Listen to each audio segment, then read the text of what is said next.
Nous traversons le fleuve Sangha, de Oveso à Pokola. C'est là qui commence notre mission.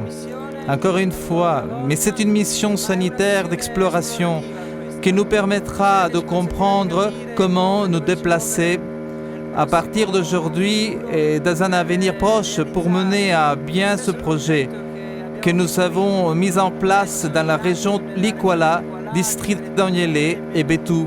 Et nous sommes sûrs que nous aurons des réponses importantes qui nous permettront de comprendre où en est le problème de maladie, le pion, la lèpre et toutes les maladies que nous tâcherons de comprendre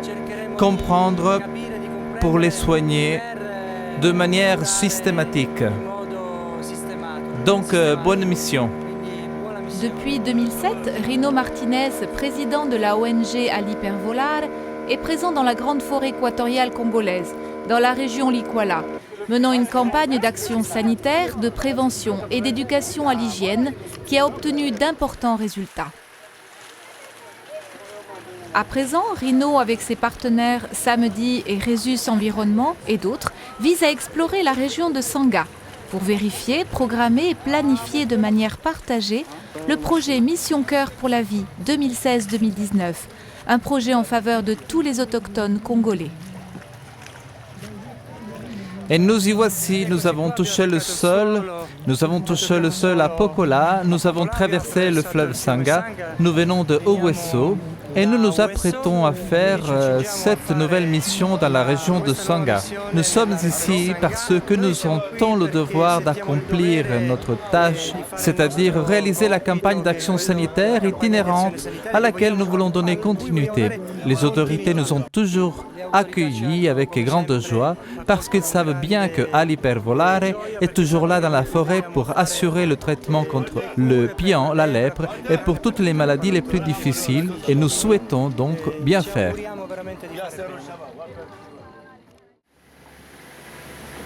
On part immédiatement, nous n'avons pas de temps à perdre. Nous sommes ici en mission. Notre sympathique chauffeur Dominique nous emmène directement dans le premier grand village, Kabo. Le charme et la beauté de la forêt, comme toujours, gagnent le cœur de toute notre équipe, désireuse de commencer immédiatement à soigner gratuitement les enfants, les femmes et les hommes, victimes innocentes de terribles maladies, curables. Je voudrais vous montrer petit à petit nos chers frères. Ce sont des femmes et des enfants qui attendent leur tour pour être examinés et soignés par nos médecins. Ils sont très malades, ils toussent. Viens Daniel, ce bébé attend d'être pris en charge. C'est un enfant qui est né il y a quelques jours. Le docteur Poncé Moussa, médecin et superviseur de la mission, en parfaite harmonie avec les autres médecins et les infirmières, sélectionne des femmes et des enfants, tous avec des problèmes évidents de santé. Et parmi eux, un enfant atteint de tuberculose. C'est un enfant qui a été diagnostiqué de la tuberculose. D'accord ? Donc c'est une tuberculose ganglionnaire. Les cas de malnutrition, de diarrhée, de paludisme, d'infections respiratoires, d'amibés de pion et de lèpre ne manquent pas. Les mères avec leurs enfants malades s'alignent et attendent patiemment leur tour, conscientes de recevoir les soins nécessaires pour la guérison de ceux qui souffrent et qui attendent depuis longtemps, avec foi en Dieu, l'arrivée de quelqu'un qui pourra donner, enfin, la joie et la santé à tout le village. Le chef du village nous informe que de nombreuses familles vivent loin du district et risquent donc d'être exclues. Avec Sousten, Daniel et Dominique, nous décidons d'aller les chercher au cœur de la forêt pour les amener à notre petit hôpital mobile. En une journée, nous avons fait de nombreux voyages avec notre pick-up, plein d'enfants, de femmes et d'hommes qui ont bénéficié de notre aide médicale. Un voyage après l'autre, nous ne renonçons pas même à sauver les personnes âgées incrédules, qui s'arrêtent. Il y a ceux qui entrent dans le centre et qui regardent vers Rino, qui avec Arnaud et Sousten aide les enfants à descendre du pick-up.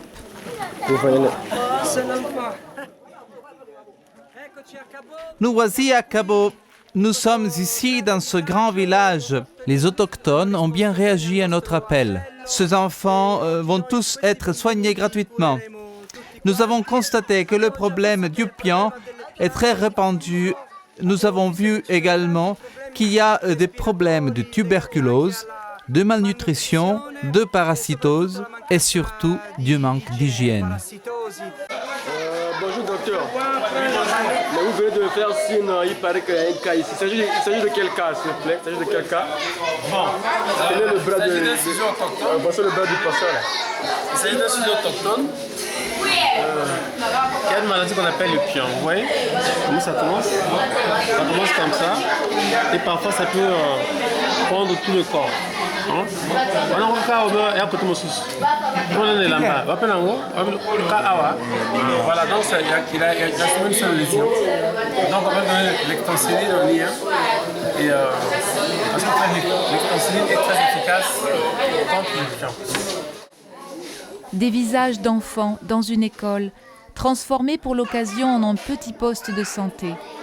Estébelle, infirmière spécialisée, femme forte et courageuse, est à sa 4e mission avec Ali Pervolar. Elle s'occupe principalement des protocoles pian et lèpre. Mais si nécessaire, elle montre une capacité humaine et professionnelle, offrant le meilleur d'elle-même pour le bien des autres.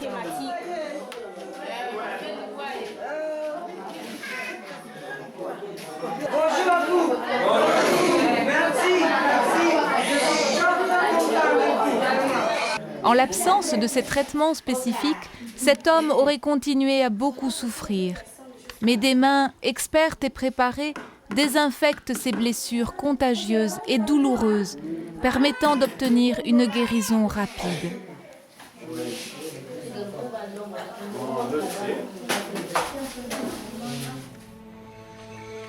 Rino, explorateur authentique, connaît la grande forêt équatoriale congolaise.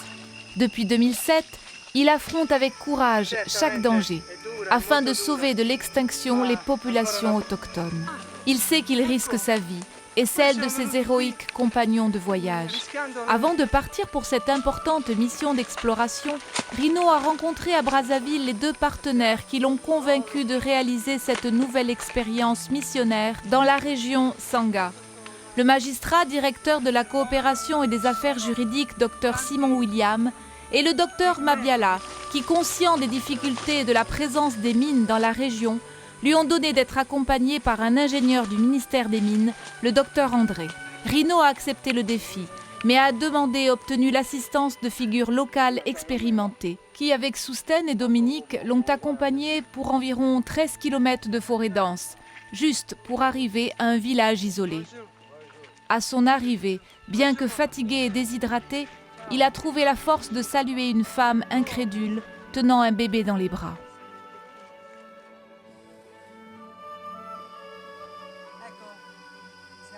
Enfin, après une longue marche, nous sommes arrivés dans le village. Nous amènerons ces enfants avec leurs parents, avec nous, en Gatongo, afin d'être visités et de recevoir les traitements nécessaires. Ils ont tous accepté avec beaucoup d'enthousiasme. Nous amènerons aussi avec nous les anciens de ce village distant. Dans 5 minutes, nous serons en mesure de reprendre la route pour affronter une fois de plus le poumon de la grande forêt et la traverser pour entrer au camp de base. Pour eux, c'est une occasion importante.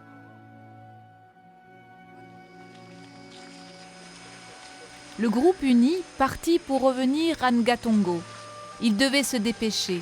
Il fallait traverser la forêt avant la nuit. Parce que la nuit, ce lieu est le royaume des gorilles et des éléphants. Un endroit d'une beauté extraordinaire. En tête du peloton, 2 femmes merveilleuses, 2 mères qui ont compris la valeur de cette mission. Pour éviter tout danger ou toute menace, le chef du village de Ngatongo et ses collaborateurs ouvraient la voie à Rino, méritant le respect pour avoir montré avec humilité un grand courage et de l'amour envers ces gens.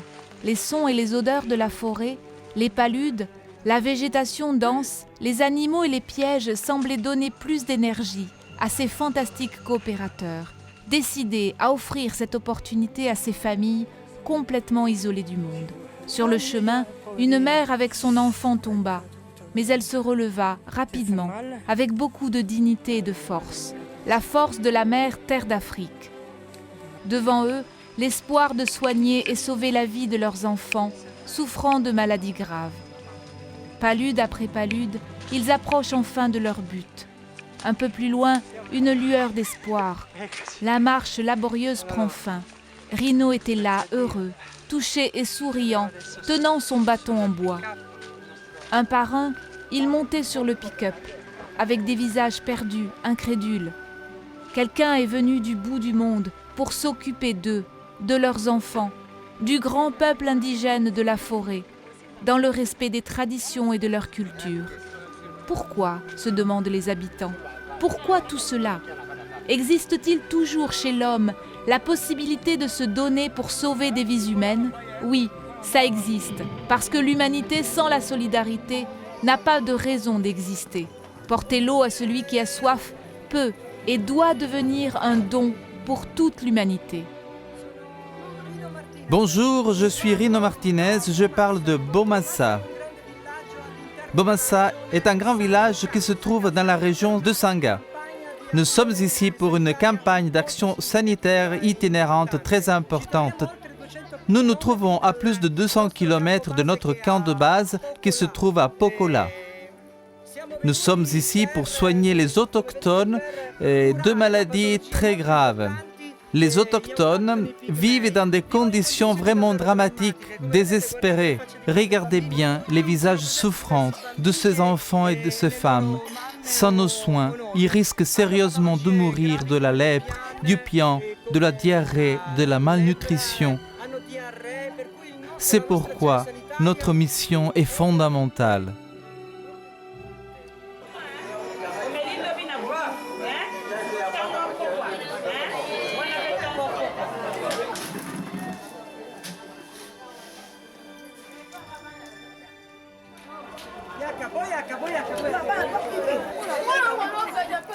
Encore une fois, dans les villages voisins, nous avons récupéré beaucoup d'enfants. Nous les amenons dans notre centre de santé pour les soigner.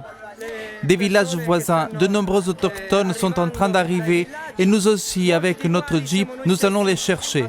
Nous sommes au cœur de la grande forêt équatoriale congolaise, région de Sanga. Nous entreprenons cette tournée sanitaire itinérante avec notre camp mobile qui comprend 4 médecins, des aides-soignantes, des infirmiers, qui travaillent d'une manière extraordinaire dans des cas spécifiques de pian, de lèpre, de paludisme, de parasitose et toute une série de maladies assez graves.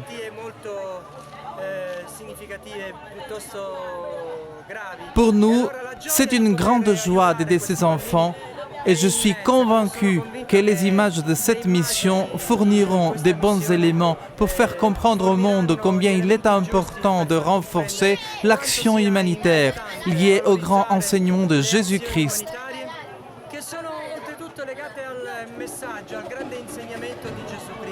Jésus-Christ qui nous a enseigné à rechercher et accueillir tous les pauvres, les désespérés, les affligés, les malades, les réfugiés, tous ceux qui ont besoin d'une main tendue d'amour. Ce que nous tous, Dali per volare, Susten, Arnaud, Daniel, Christian, Estebel, Dr Ponce Moussa et tous les autres, nous faisons en partageant cette émission, surtout avec amour.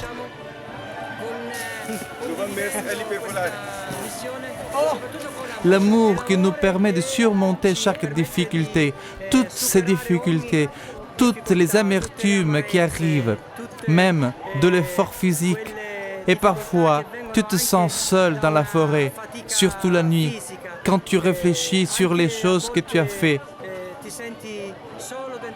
Mais la satisfaction est si grande, si belle, parce qu'au matin, quand tu te réveilles, tu vois tout ce que tu as fait au cours des dernières semaines, des derniers mois. Tout prend une valeur universelle, grande aux yeux de Dieu. C'est l'amour qui l'emporte.